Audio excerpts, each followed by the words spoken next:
Happy New Year to everyone. We are very, very sure this new year must have brought you joy, peace, and miracles on a daily basis. And we pray that that is what you will be experiencing throughout this year in Jesus' name. We bring greetings from our brothers and our sisters at City of the Living God, and they all wish you a happy new year as well. Brethren, in this new year, we will definitely be looking in-depthly into how you and I, as a Christian and as a lover of God, can access the throne of grace and how we can remain alive in Christ. The topic for today is accessing the green pasture.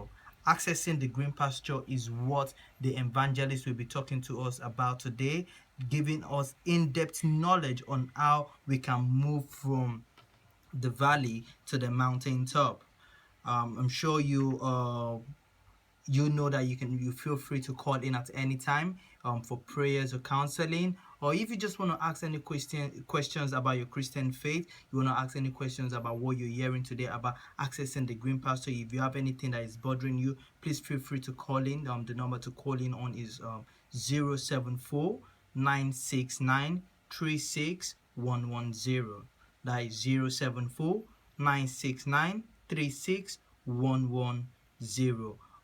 You can feel free to call in for prayers and counseling, or to book an appointment to come to the church at 161A Rye Lane, Peckham, SE 1440L for a one-on-one consult. SE 1540L, pardon me, SE 1540L 161A Rye Lane, Peckham. So, ladies and gentlemen, without further introduction, I present to you a man of God filled with the power of the Holy Ghost, who the Lord Almighty has been using for signs and wonders, a gift to our generation, yet very, very humble a man. Ladies and gentlemen, I present to you Evangelist Awolesi. Hallelujah. Hallelujah. Hallelujah. Hallelujah. Hallelujah. Hallelujah. A kí gbogbo ẹ̀yin ènìyàn Ọlọ́run tí ẹ̀ ń gbọ́ wa níbi gbogbo. We greet every one of you listening to us from every part of the world. A kú ayọ̀ ọdún tuntun. We congratulate you on this new year. Ọdún tó mú ìlérí lọ́wọ́, tó mú adùn lọ́wọ́.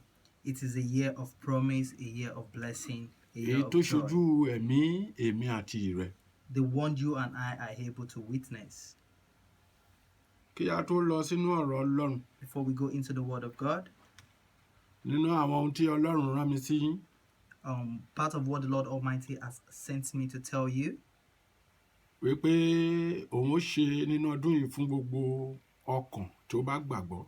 That he is interested in blessing every soul that believeth. Ẹ jẹ́ kí a tẹríba fún àdúrà. Let's bow our heads for prayers. Jehovah. Holy. Jésù Kristi. Holy. Michael mímọ́. Holy. Ọlọ́run ọba tó tóbi. Yes. Èrè tí ó fi títóbi rẹ̀ sílẹ̀ tí ó wá sínú ayé láti dàpọ̀ mọ́ ẹran ara kí àwa kí ó lè yè. Mo dúpẹ́ lọ́wọ́ yín fún iṣẹ́ àṣepé ìgbàlà èyí tí ẹ ṣe fún gbogbo ẹ̀dá alààyè. Ọlọ́run wa gbọ́ ọpẹ́ wa. Amen. Bàbá tó ti dé gẹ́gẹ́ bí iṣẹ́ tí ẹ rán wa láti là wá lọ́yẹ̀, láti fi ibi tí ẹ tò wá sí, láti fi máa hàn wá, láti máa fi ìfẹ́ yín hàn. Wípé ẹ fẹ́ wa tó bẹ́ẹ̀ gẹ́ pé ìgbésí ayé tó ní ìrọ̀rùn lẹ fẹ́ kí a máa gbé. Ẹ ò fẹ́ ẹnikẹ́ni wa fún ìyà. Èyí ni iṣẹ́ tí ẹ rán wa, láti máa sọ fún àwọn ènìyàn bí ìfẹ́ yín ṣe tóbi sí fún gbogbo ẹ̀dá alààyè. Èyí la mú wá lónìí, gbogbo ọkàn tí ó gbọ́ wa, bàbá bá wa bọ́ wọn ní àbọ́yó Amen. ọ̀rọ̀ ẹ̀yìn kó wọnú ayé orí kankan wa àyípadà rere kó dé bá wa ọdún tuntun yìí ọdún ìlérí ayọ̀ ló pé fún wa nínú etí àwa yóò máa yọ̀ tínú wa yóò máa dùn tá ó máa wà ní ipò tí ó fi wá sí bàbá ní orúkọ Jésù Kristi ti Násárẹ́tì gbogbo etí tí ó gbọ́rọ̀ yìí lónìí fi wá sínú ipò tí ó tò wá sí gbogbo ọwọ́ Sátánì nínú ìrìnàjò ayé wa ọ̀run bá wa já dànù gbogbo ká wọnú ògo tuntun nígbà tí a ṣọdún mìíràn kí ayọ̀ wa kó pọ̀ jọjọ ní orúkọ Jésù Olúwa wa. Àmín. Àmín. Àmín. Orúkọ Jésù. Hallelujah mẹ́ta. Hallelujah. Hallelujah. Hallelujah. Gbogbo ará mi tí ẹ̀ ń gbọ́ mi nílé. My brothers and sisters that are listening to me at home and at your places of work, Ọlọ́run rán mi níṣẹ́ sí gbogbo ọkàn tí ń gbọ́ wa ní àkókò yìí. the Lord Almighty has sent me to everyone listening to us at this house, Wípé ọdún ayọ̀, ọdún ìbùkún, that this is a year of joy, a year of blessing, ọdún tó kún fún pápá oko tútù. a year of green pasture, Tí gbogbo wa yóò máa ṣọlá tá ó máa ṣògo. that all of us will rejoice and shine in the glory of the Lord Almighty, Fún gbogbo ọkàn tí ó gbàgbọ́ for every heart that believeth nínú Kristi olùgbàlà. in Jesus Christ our Savior, Tí a ó máa yọ ayọ̀ ìṣẹ́gun, ayọ̀ ìbùkún, ayọ̀ ìlọsíwájú. that we all will rejoice and celebrate promotion in every areas of our lives. Ọdún ìlérí lèyí o. This is the year of promise.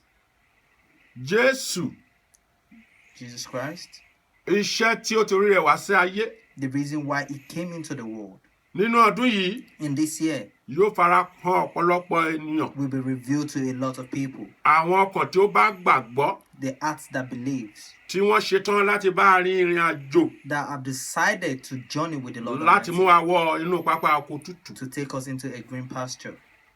Bí ènìyàn bá wà nínú pápá oko tútù, If someone is in a green pasture, ọkàn rẹ̀ yóò balẹ̀, the person would be at peace. ayọ̀ rẹ̀ yóò máa kún. The person will be full of joy.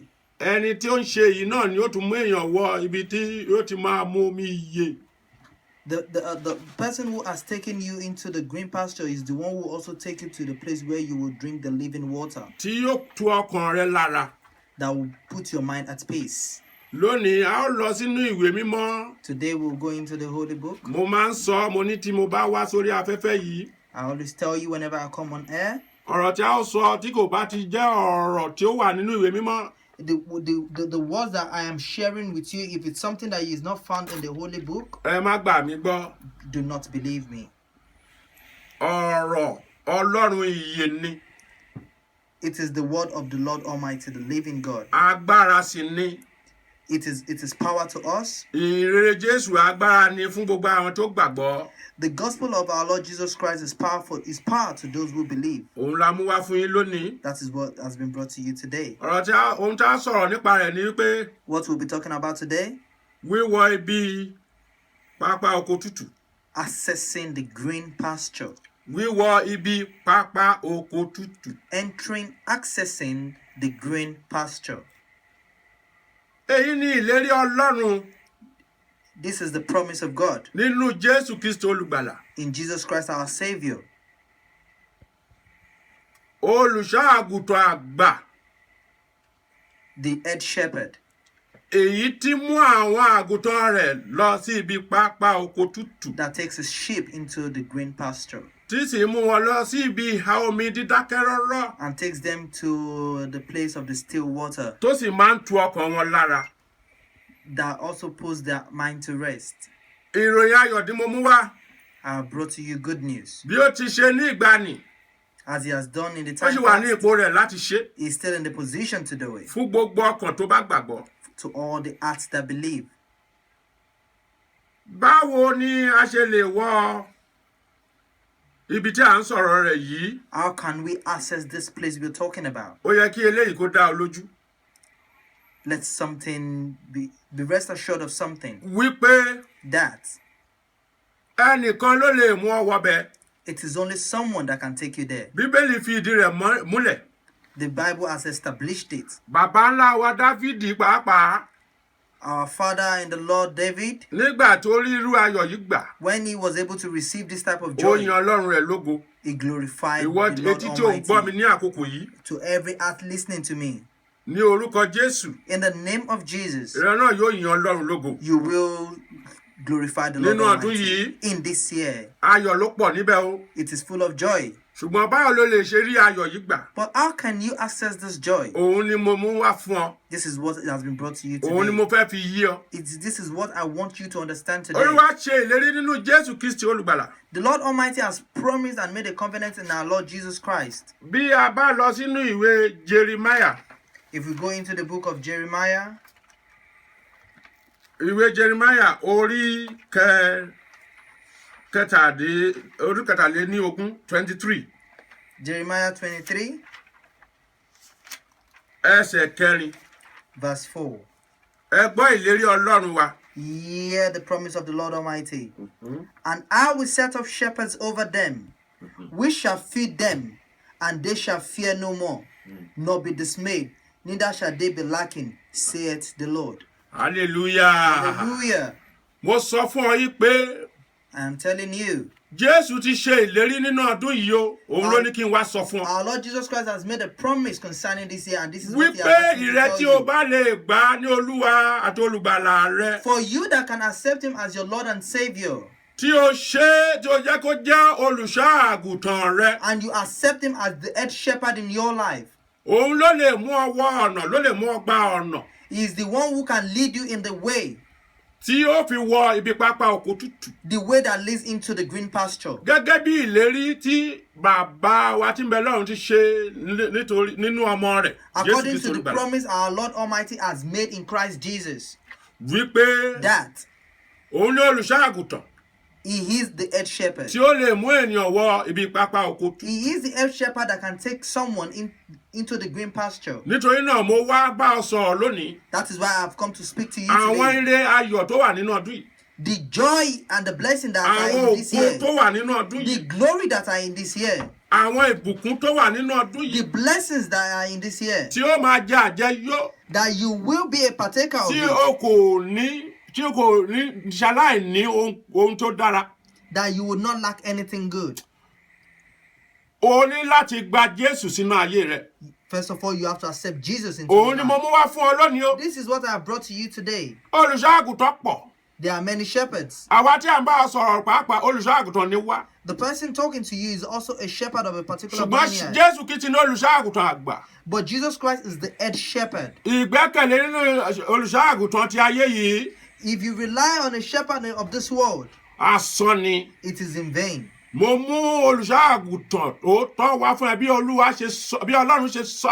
I am presenting to you today the head shepherd according to how the Lord Ní Almighty has said it àsọtẹ́lẹ̀ wípé in this prophecy, èmi ò fún wọn ní olùṣọ́ àgùntàn. that I will give you shepherds Èyí tí ó máa bọ́ wọn. that will feed you, Tí ó máa mú wọn wọ ibi pápá oko tútù tí mo ti pèsè that sílẹ̀. will take you into the greener pasture that I have prepared for you, Tí ó sì máa mú wọn lọ sí ibi ìhà omi dídákẹ́ rọ́rọ́.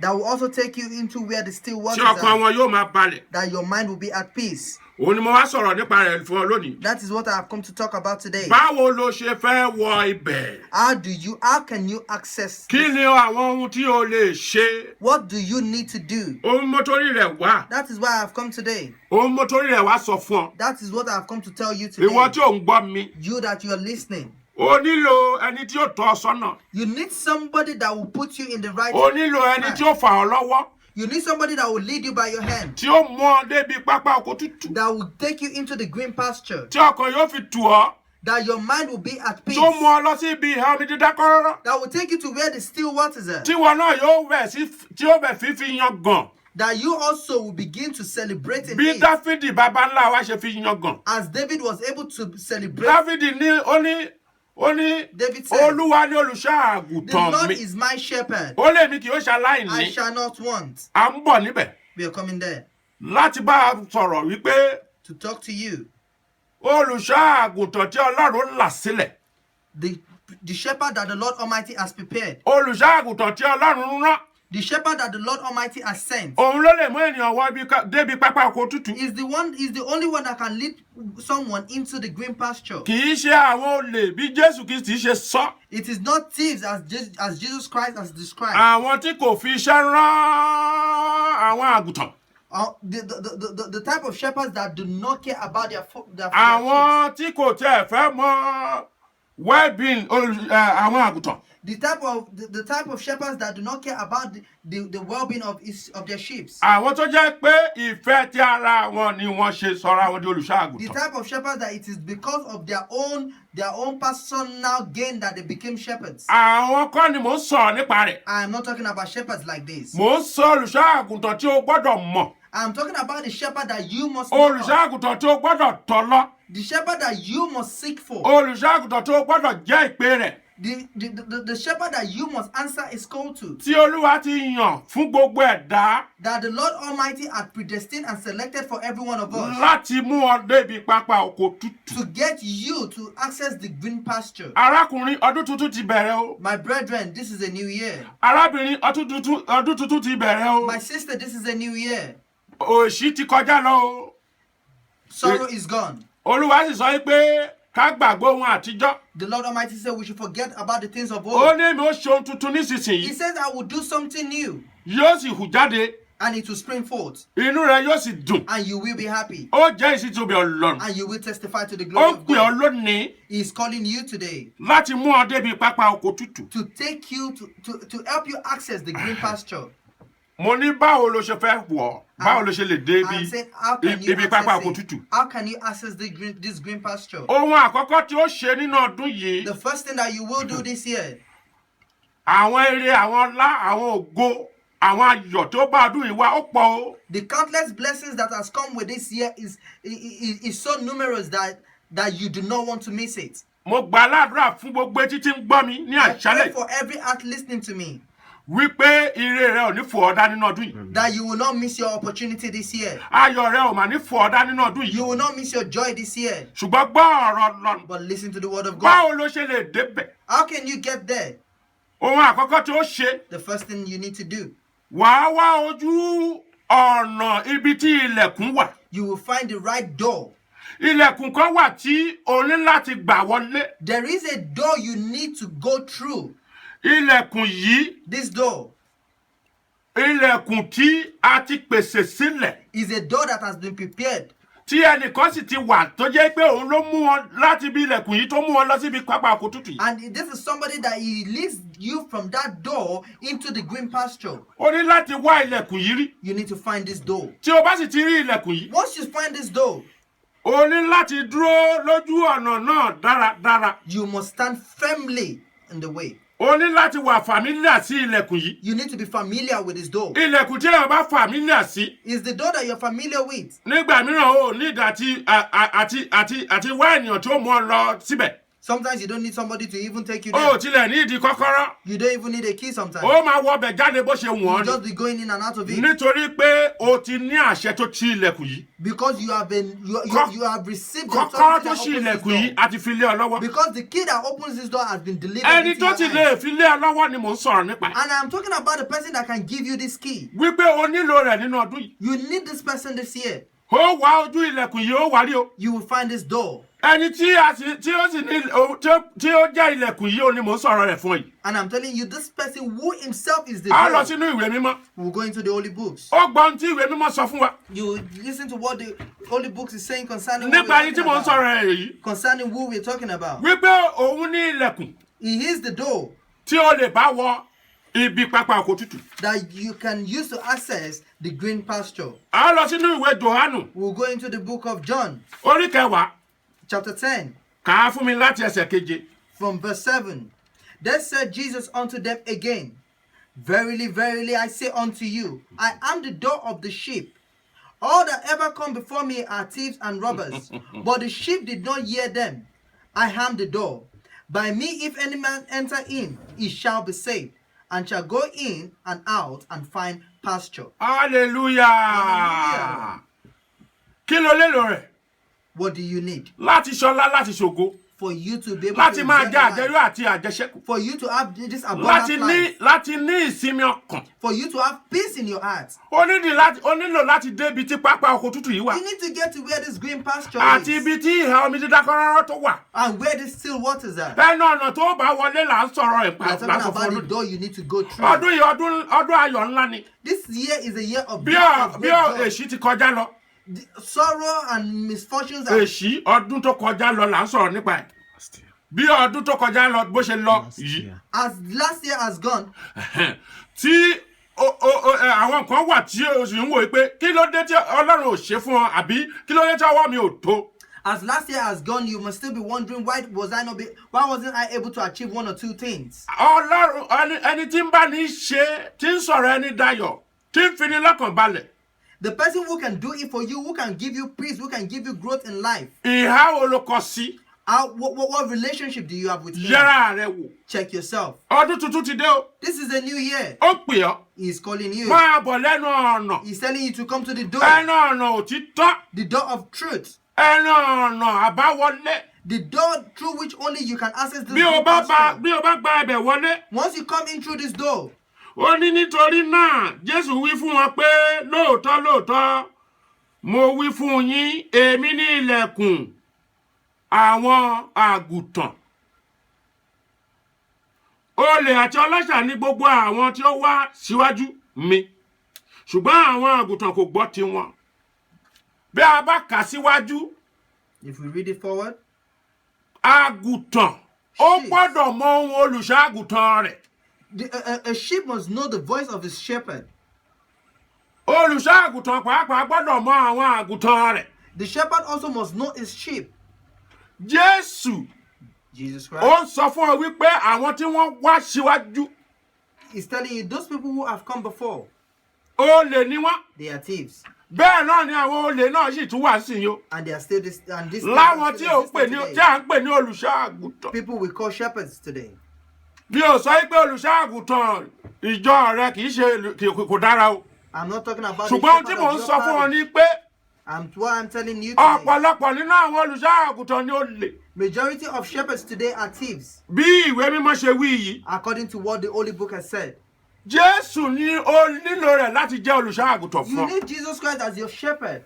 Bíbélì sọ fún wa wípé The Bible tells us òun ní ọ̀nà. He is the way. Ìwé Jòhánù orí 14 ẹsẹ̀ 6. Ó ní èmi ní ọ̀nà náà. Ó ní òun ní ọ̀nà náà. Òun ní ọ̀nà òtítọ́ àti ìyè. John 14 verse 6. Jesus said unto them, I am the way, the truth, and the life. No one cometh unto the Father but by me. Hallelujah. Hallelujah. Hallelujah. Hallelujah. Ọ̀rọ̀ òtítọ́ la mú wá fún ọ. We have brought to you truth today. Ẹnikẹ́ni tó bá gba òtítọ́ gbọ́ Anyone who accepts truth yóò rí ìyè will receive àìnípẹ̀kun. life everlasting. Òtítọ́ yìí la mú wá fún ọ lónìí. It is this truth that we brought to you today. Gbogbo ìrẹ tí ò ń gbọ́ mi. Every one of you listening to me.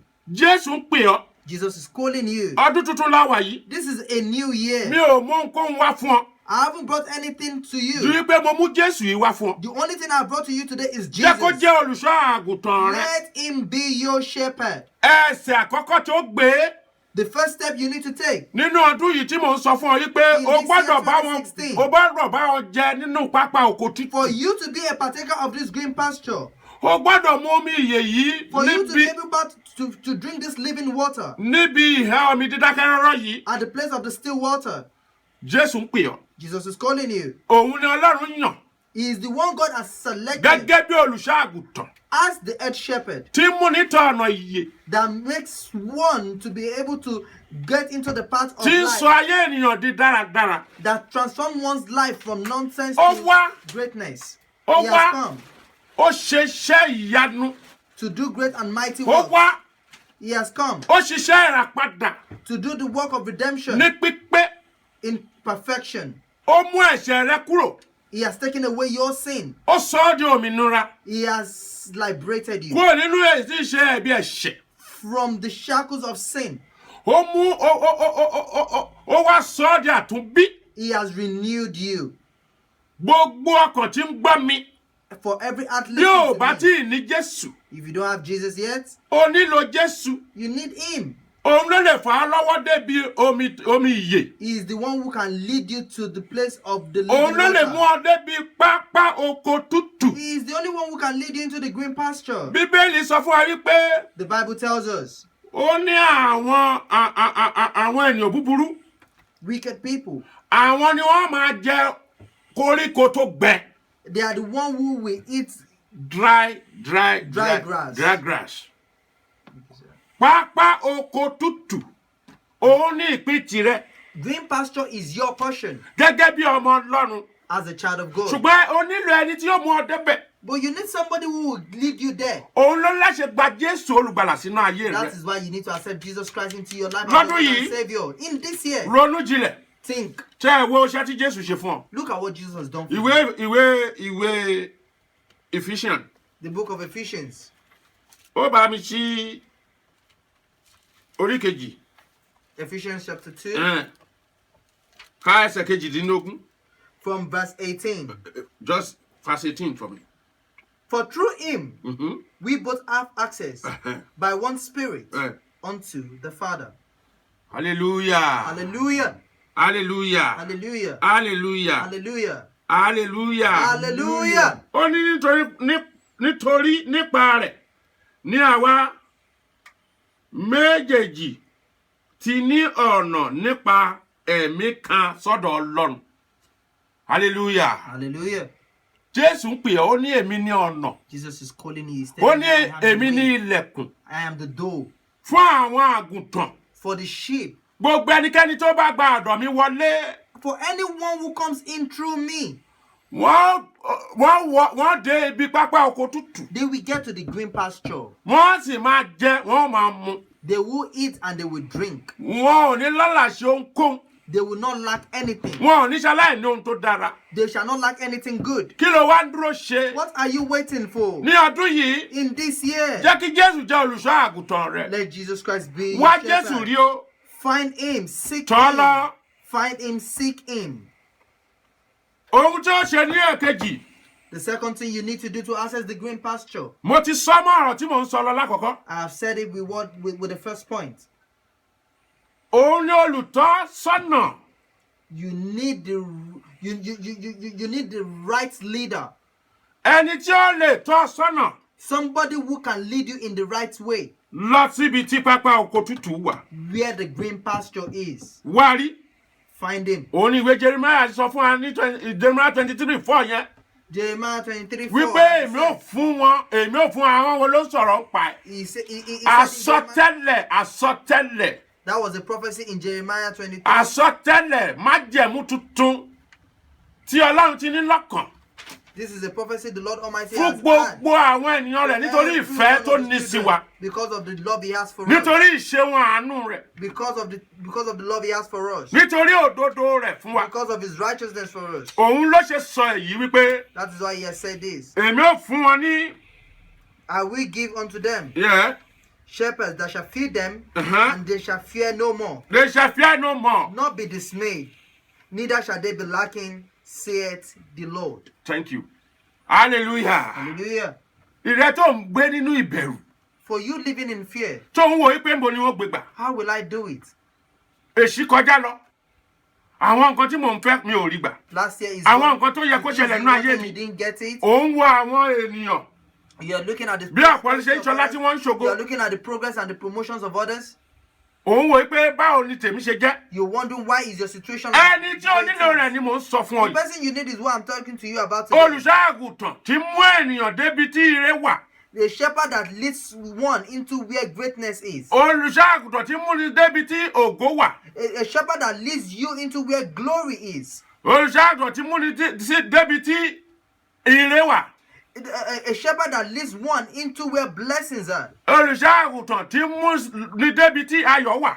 A shepherd that would lead you into where joy is. Bíbélì jẹ́ kí n mọ̀ pé níwájú rẹ̀ ní ẹ̀kúnrẹ́rẹ́ ayọ̀ ń bẹ. The Bible makes me understand that it is before Kí ló ń you dúró that the ṣe? experience of joy. Ó ní máa bọ̀. He says, come. Ó ní èmi ní ọ̀nà náà.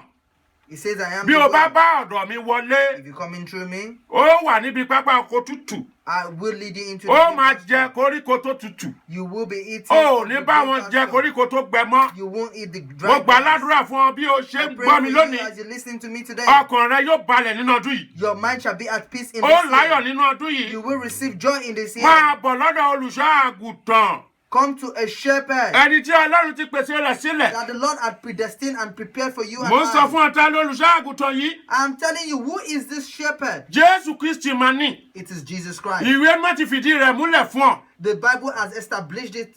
Òun ni olùṣọ́ àgùntàn rere. He is the good shepherd. Ó sọ ọ́ ní gbogbo àwọn olùṣọ́ àgùntàn tó wá ṣáájú. He said all the shepherds that have come before him. Èyí já sí wípé gbogbo àlọ́ olùṣọ́ àgùntàn tó ti lọ ń bá. This means that all the shepherds that you've been running to all these years, Tí ọ̀rọ̀ rẹ ò fi lójútùú. that you've not been able to find solution to your problems, Wọn kì í ṣe olùṣọ́ àgùntàn rere. they are not good shepherds. Ó ń sọ fún ẹ pé wá sí ọ̀dọ̀ èmi tí ó jẹ́ olùṣọ́ àgùntàn gidi. He is telling you, come to me who is the good Olùṣọ́ shepherd, àgùntàn òtítọ́. a shepherd of truth, Èyí tí a ti fi àmì òróró yàn. a shepherd that has been anointed Láti máa tú ìdè, láti máa já ìdè. to break yokes, Láti fi ẹ̀rí sí àwọn tí inú wọn kò dùn. to put laughter in the mouths of the people who are in sorrow, Láti mú ètí ṣe òṣì kúrò nínú ayé rẹ. to take poverty out of your life, Gbogbo ẹnu ẹ̀gàn láti mú kúrò láyé rẹ. to take every form of barrenness out of your life, Gbogbo ẹnu ẹ̀gàn láti mú kúrò láyé rẹ. to take out reproach out of your life, Láti sọ ẹ́ dẹni ẹ̀yẹ. to glorify you. Á fẹ̀rí sí ẹ lẹ́nu. He will put joy in your mouth. Gbogbo ẹwà tí ayé tí wọ́n ti ń wò pé ó ṣá. For all the beauty that the world Tí wọ́n pàápàá ti ń wò pé èmi nígbà ayé mi. that you've been thinking, wow, it might Ó wàá rí be ẹwà tí better Kristi off. yóò fi fún ọ. But you would be able to Iṣẹ́ tí witness a what rán ni Jesus can èyí. do for you. This is the work Lord Almighty. Wá has sí done ọ̀dọ̀ for olùṣọ́ you. àgùntàn rere. Come to a good shepherd. Òun fúnra rẹ̀ ó confirm ẹ. He himself has confirmed it Nínú ìwé Jòhánù ta kà sí wa létí. in the book of John. Bí a bá padà síbẹ̀ ẹsẹ̀ kẹwàá. In the book of John chapter 10, Ẹ jẹ́ ká lọ sí ẹsẹ̀ kọkànlá. verse 11. I am the good shepherd. The good shepherd giveth his life for the sheep. Hallelujah. Hallelujah. Ṣé o ti gbọ́? Have you heard? Olùṣọ́ àgùntàn rere máa ń fi ẹ̀mí rẹ̀ sílẹ̀ fún àwọn àgùntàn ẹ̀. A good shepherd should be ready to lay his life down. Kò for ní the fẹ́ sheep. kí ìyà kó ta sí àwọn àgùntàn ẹ̀ lára. He wouldn't even want his sheep to suffer for Kò ní him. jẹ́ kí àwọn àgùntàn rẹ̀ kí wọ́n ṣẹlẹ́yà. He wouldn't want his shepherd. His Kò ní sheep jẹ́ to kí àwọn perish. àgùntàn rẹ̀ kí wọ́n ṣẹ̀sín. He wouldn't want his sheep to Irú perish. olùṣọ́ àgùntàn tó lélo rẹ̀ rèé o. This is the type of shepherd you need. Kì í ṣe àwọn olùṣọ́ àgùntàn tí wọ́n ò rán ẹ o. It is not the type of shepherd Kì í ṣe that àwọn you àgùntàn olùṣọ́ àgùntàn tí wọ́n fẹ́ káwọn kọ́kọ́ yó. It is not the type of shepherd who want to be filled first before they care about you. Kí àgùntàn kó tó yó. It is not the type of shepherd Kì who í care ṣe about olùṣọ́ their àgùntàn tí kò own lè gba àwẹ̀ life fún ọ. before yours. It is not the type of shepherd who cannot fast for you. Kì í ṣe olùṣọ́ àgùntàn tí kò lè fẹ́ ara bá ọ dá ìyà o. It is not the type of shepherd that cannot endure with you in your time of troubles. Kì í ṣe olùṣọ́ àgùntàn tí kò lè intercede fún ọ. It is not the type of shepherd that cannot intercede for you.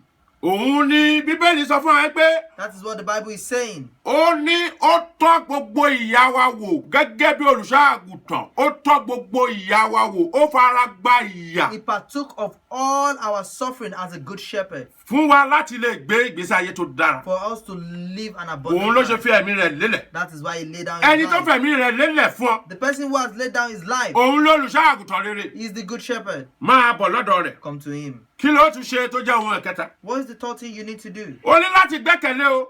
You need to rely on him. O ní láti gbẹ́kẹ̀lé. You need to trust in him. Tó lọ́dún yìí o ní láti gbẹ́kẹ̀lé. You need to trust in Má him. wá ohun mìíràn.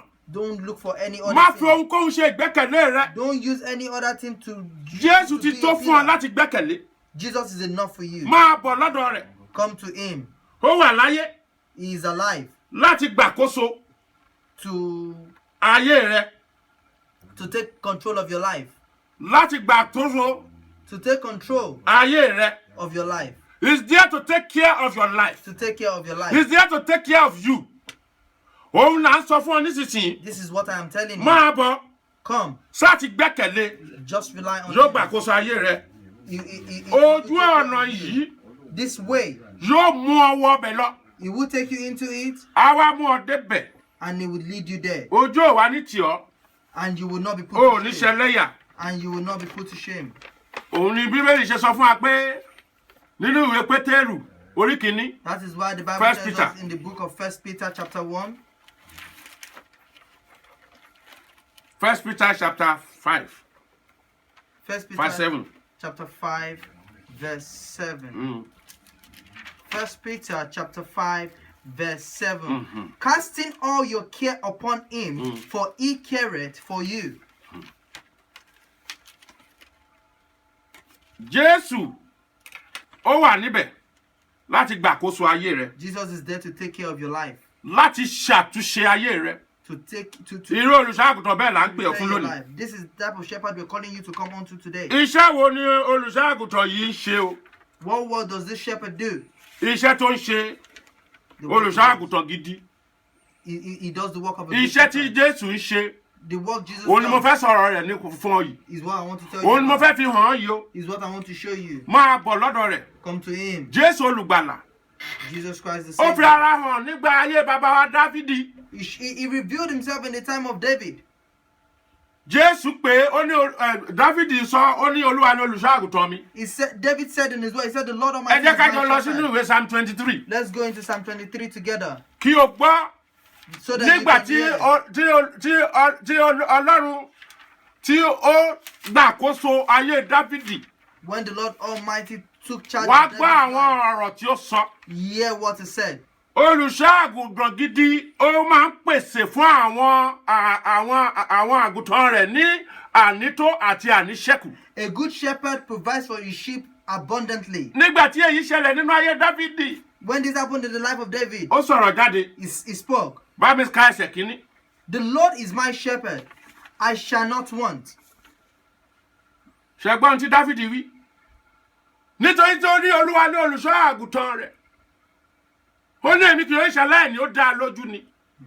Ìrí ìdánilójú bẹ́ẹ̀ ni mo mú wá fún ọ lónìí. This is the type of confidence I have brought to you today. Jésù kì í fi àwọn ènìyàn rẹ̀ sílẹ̀ láti máa ṣẹlẹ́yà. Jesus Christ does not leave his sheep Kò ní fi to àwọn perish. àgùntàn rẹ̀ nílẹ̀ kébi kó máa pa wọ́n. He will not leave his sheep to be hungry. Ó ò ní ṣaláìní ohun tó dára. You shall not lack anything. Ó ní good. ọmọ kìnìún wa máa ṣaláìní ebi a sì máa pa wọ́n. He says it's even possible for the children of the lion, for the cubs of the lion to be hungry. Ó ní ṣùgbọ́n àwọn tí ń wá ẹ̀mí Olúwa, He said, but for those who seek me, wọn kì yóò ṣaláìní ohun tó dára. they shall never lack Kí anything. ló ń dúró good. ṣe nínú ọdún What are you yìí? waiting for in this year? O fẹ́ jẹ níbi pápá oko tútù. You want to eat out of the Máa good bọ̀ lọ́dọ̀ pasture? Jésù. Come to Jesus. Wá Jésù lọ.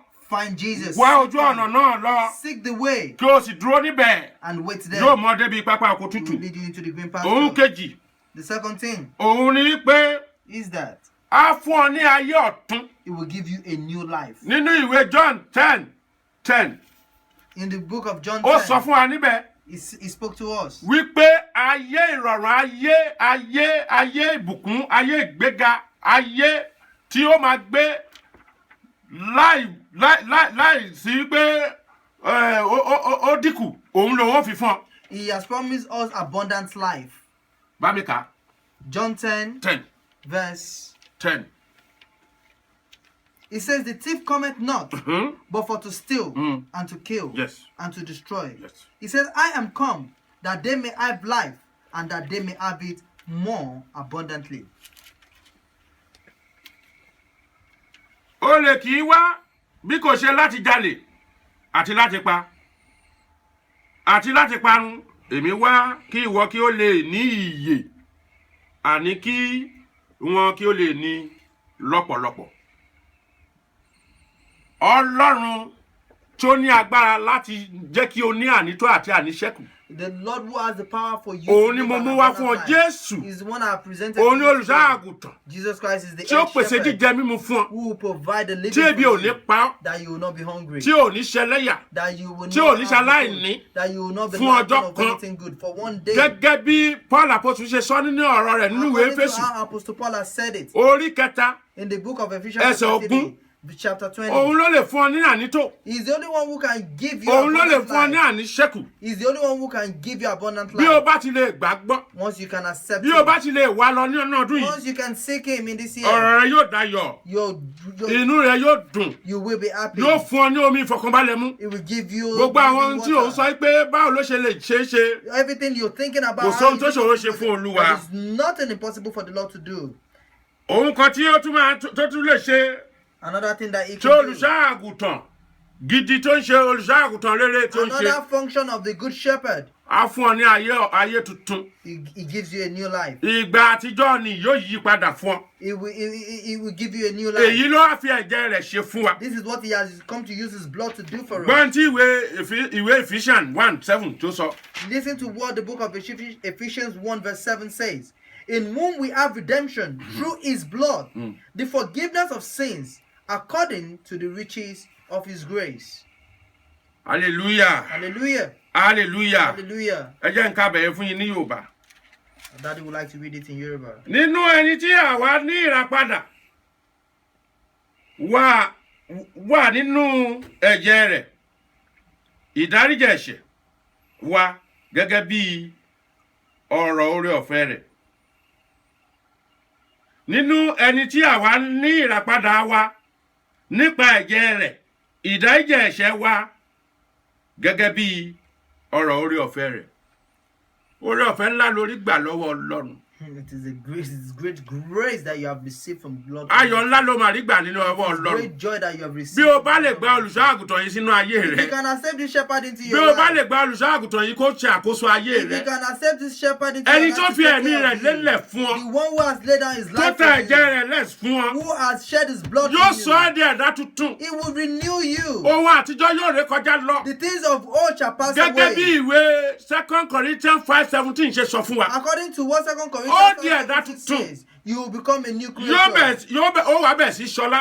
You will begin to ó wá bẹ̀ sí prosper. ṣògo. You will begin to shine in the glory of God. ohun kẹrin tó tún ṣe And the fourth thing that he does for you, yóò wá jẹ́ asà àti àpáta fún ọ. it will be your shield and your buckler.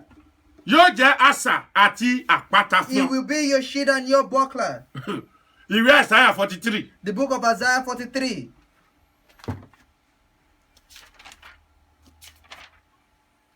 ẹsẹ̀ kejì. Chapter 2. Àìsáyà 43:2. Isaiah 43:2 Eh, says, uh-huh. when thou passest through the waters. Hallelujah. Hallelujah. iṣẹ́ olùṣọ́-àgùntàn rèé láti ṣe fún àwọn àgùntàn This is the rẹ̀. function of a shepherd towards his sheep.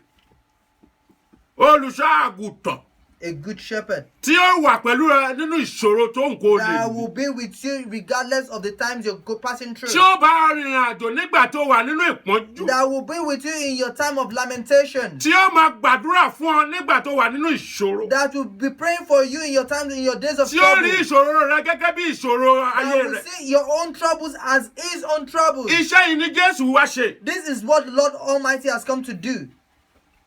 nítorí náà That's why gbà á sínú ayé rẹ. accept him into your life. iṣẹ́ karùn-ún The fifth thing he does for you, á fún ọ ní agbára it will empower you láti lè gbé ìgbésí ayé èyí tí ó borí àwọn ọ̀tá rẹ. It will empower you to live on high above your enemies. gbogbo àwọn nǹkan wọ̀nyí ni wọ́n kà sí létí lẹ́sẹ̀kẹsẹ̀ nísìnyí tó ṣe fún Dáfídì. You will be reading in a minute the things he did for David. láti ìwé Dáfídì orí 23 láti ẹsẹ̀ kínní sí ìkẹfà. From 1 àwọn to tí mò ń sọ fún ọ yìí these things that I'm telling òun ní you, ìlérí àti májẹ̀mú tí Ọlọ́run ní nínú Kristi fún gbogbo ẹ̀dá. these are the promises and covenants of God in Christ Jesus for every one of us. Dáfídì rí i David saw it ó sì sọ jáde. and he spoke ó ní it out. nítorí pé mo ní Olúwa ní olùṣọ́ àgùntàn mi. David saw it and he testified. He said, because I saw the Lord as my shepherd, ó ní èmi kì yóò ṣe aláìní. I shall not want. ó ní ó mú mi dùbúlẹ̀ ní pápá oko tútù. He maketh me to lie down in the green pastures. ó ní ó wá tu ọkàn mi lára. He leadeth me beside the still waters. ó mú mi lọ sí ìhà omi dídí kákẹ́rọ́rọ́. He leadeth me beside the still waters. ó wá tu ọkàn mi lára. He restoreth my ó soul. ní ó mú mi lọ ní ipa ọ̀nà òdodo rẹ̀. He leadeth me in the path of righteousness. ó ní bábìkà báwọn kan lọ ní òyìnbó Makalóyìnbó. He restoreth my soul. Mhm. He leadeth me in the path of righteousness for his name's sake. Yeah. David says, yea, though I walk through the valley of the shadow of death. Hallelujah. Hallelujah. Uh-huh. David says, I will fear no evil. I will fear no evil. He said, I will fear no evil, for thou art with me. Hallelujah. Hallelujah. Ìyẹn là ń sọ fún yín lẹ́ẹ̀kan This is iṣẹ́ what kẹrin tí I ó was ṣe fún telling ọ. to you the other time. Ó ní bí o bá wà nínú iná, bí o wà nínú omi, He ìwé says, Ẹ́sáyà regardless of where you are in the book of Isaiah 43:2. 43 verse Èmi ó wà 2, pẹ̀lú he rẹ. says, I will be with you. Èmi ó jẹ́ àṣà àti àpáta rẹ. He says, I will be your shield and your rock. Àwọn wọ̀nyí ni Dáfídì These are the things David tí ó saw, rí nínú Olúwa. that he saw in the Lord. Tó fi mọ̀ pé òun ní olùṣọ́-àgùntàn That he rere. knew himself that he has a good shepherd. Èyí ni mò ń sọ fún ọ lónìí. This is what I'm telling you Ta today. ló olùṣọ́-àgùntàn rẹ? Who have you chosen as your O shepherd? nílò olùṣọ́-àgùntàn o. You need a shepherd. O nílò ẹni tí ó tọ́ ọ sọ́nà. Indeed, you need somebody to lead you in the way. O nílò ẹni tí ó tọ́ ọ sọ́nà. You need somebody to lead you in the way.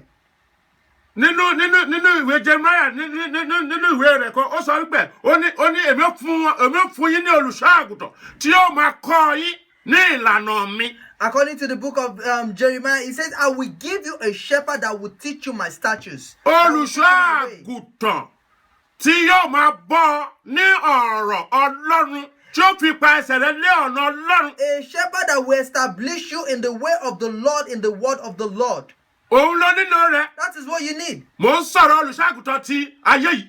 I'm now talking about the shepherd of this world. Kì í ṣe àwọn olùṣọ́-àgùntàn tí kò lè bá ọ sọ̀rọ̀, tí kò lè fi ọ̀rọ̀ Ọlọ́run bọ́ ọ lábọ́yọ́. It is not the type of shepherds that cannot preach the word of God to fill you with Tí the ó word of yí God, ayé rẹ padà. that will transform your Ọ̀rọ̀ life. Ọlọ́run ní yí ayé ènìyàn padà. It is the word of God that transforms the life of a man. Òun ló sọ ènìyàn dé ẹ̀dá tuntun. That is what renews the life of a Òun ló man. kọ́ni láti mọ̀ ọ́ ṣe. He is the one who can teach you how Òun to ló do it. kọ́ni láti rin ìrìn àjò náà. He is the one who can teach you how to go on this journey. Tí ó fi rìn ní àríyọrísí rere. For you to be able to successfully, Nítorí náà, wá sí ọ̀dọ̀ olùṣọ́-àgùntàn. because of this, come to a true shepherd. Wá sí ọ̀dọ̀ olùṣọ́-àgùntàn. Come to a true shepherd. Jésù ni mò ń sọ̀rọ̀ rẹ̀ I'm fún ọ. talking about Jesus. Ibikíbi tí wọ́n bá ti ń ṣe ètò àdúrà àbí wọ́n ń ṣe ẹ̀sìn. Wherever they are doing, wherever they are praying, and wherever they are serving the Lord Almighty, Tí o bá ti sí Kristi nínú ẹ̀sìn tí wọ́n ń ṣe. if Jesus Christ is not there, Àbí ọ̀rọ̀ tí wọ́n ń sọ. or the words they are saying, Tí wọ́n ò sọ̀rọ̀ nípa Kristi. if they are not talking about Jesus, Tètè mẹ́sẹ̀ rẹ kúrò níbẹ̀. quickly distance yourself from such place. Jésù ní ọ̀nà ìyè àti òtítọ́. Jesus Christ is the way and the truth. Jésù ní ọ̀nà náà tí ó lè mú ọ wọ ibi tí ó lè mú ọ débi ìyè rẹ. This is only Jesus that can lead you into this everlasting life. Òun ní ọba tí ó lè mú Dáfídì sọ ó ní bá mi ka ẹsẹ̀ karùn-ún. From verse 5, David says, Thou preparest a table before me in the presence of my enemies. Hallelujah. Hallelujah. Òun ni mo ṣe sọ ní síbí. Mo ní á wá mú ọ borí ọ̀tá. He said, He will make you Àwa to rú ọ ní live above your agbára. enemies. He will empower you. Ó jókòó nínú ọlá ńlá. You will sit down in Ó glory. wá di in adìyẹ inú wealth. ìgò. You- Ó di àgbàdo ní ìgò. You will now become like a corn in a bottle. Tí adìyẹ kọ̀ máa wò ní àwòmọ́jú. That the chicken will only look at it and Ó cannot do máa anything ṣọlá, ó to máa it. ṣògo níwájú ọ̀tá You rẹ̀. will continue to live a life of glory in the front Ohun of the tó enemy. tún rí gbà nínú Kristi ní lẹ́sẹ̀ kẹfà. The sixth thing you will be able to receive in Jesus.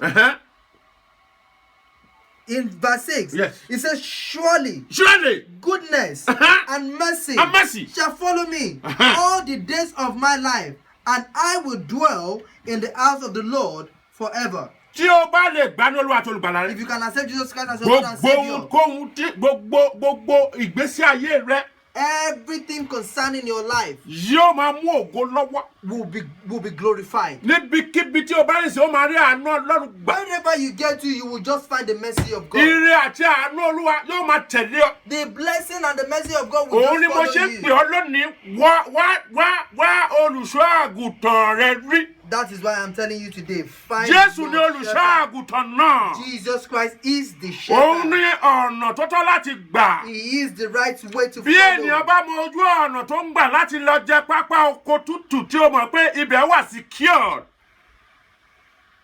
O ò ní yà kúrò níbẹ̀. If you know the right way that leads to the Oh, good ní pasture, ṣìnà. you won't leave. You won't derail. O ò ní ṣìnà. You won't derail. Iṣẹ́ tí Jésù yóò ṣe fún ọ nìyí. This is what Jesus does for Yóò you. mú ẹsẹ̀ rẹ dúró He will lórí establish your faith. àpáta ayérayé. He will establish your faith. Ó máa jẹ ó máa mu. You will continue to eat and drink. Ọkàn rẹ yóò sì balẹ̀.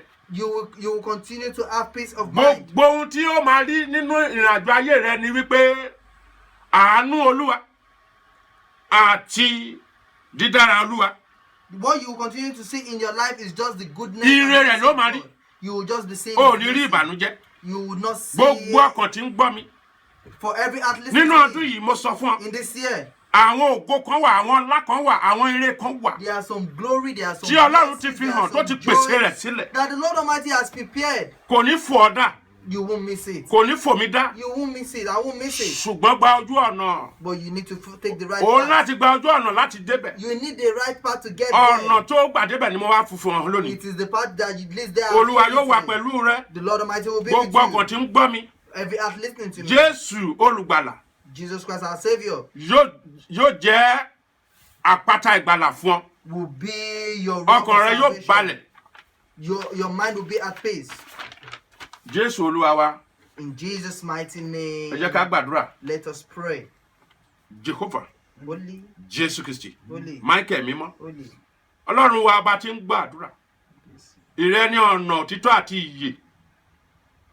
Bàbá wa ti ń bẹ fún wa nígbà gbogbo. Gbogbo etí tí gbọ́ wa nísinsìnyí. Bàbá wọnú ayé wọn. Amen.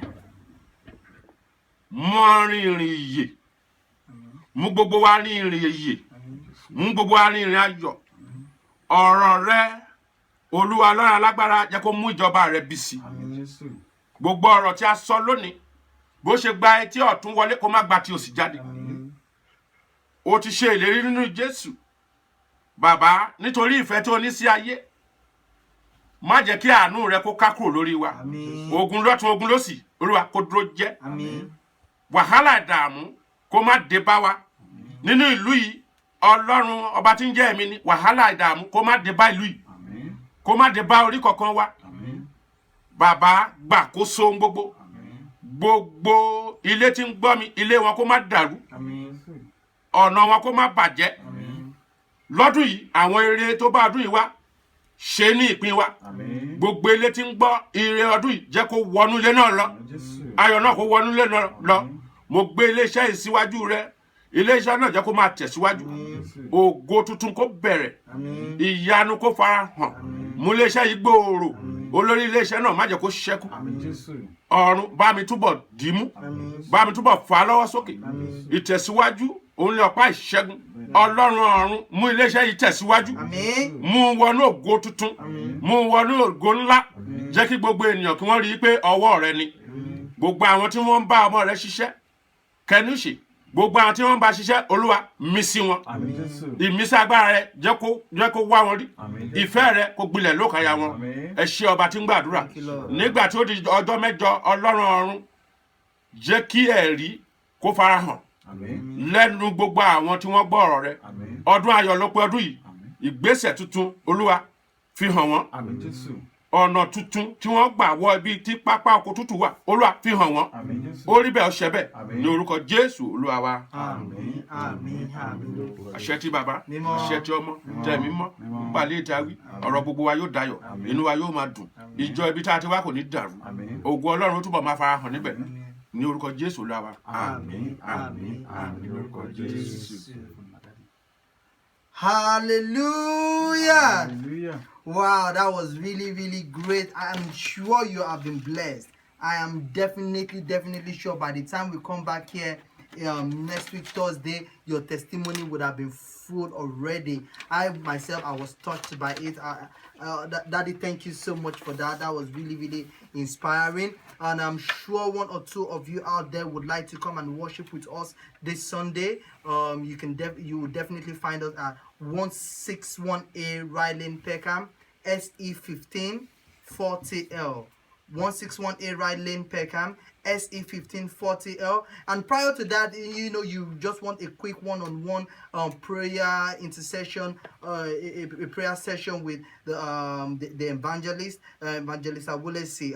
You feel free to call the church on 079 491 49719. That is 079 491 49719. I look forward to seeing your beautiful faces this Sunday.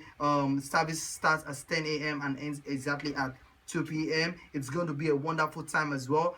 Our time is limited here, so on Sunday you will be able to be filled more with the Word of God. Thank you all for listening, and until we see you again, remain alive in Christ. Thank you.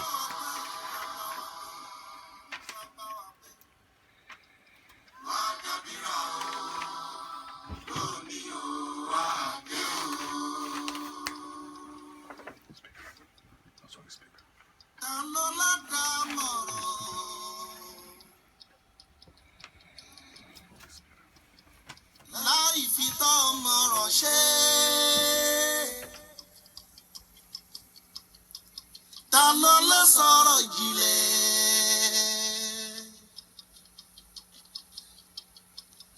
Láì fi tọ̀rọ̀ fúnra rẹ̀ ṣe o.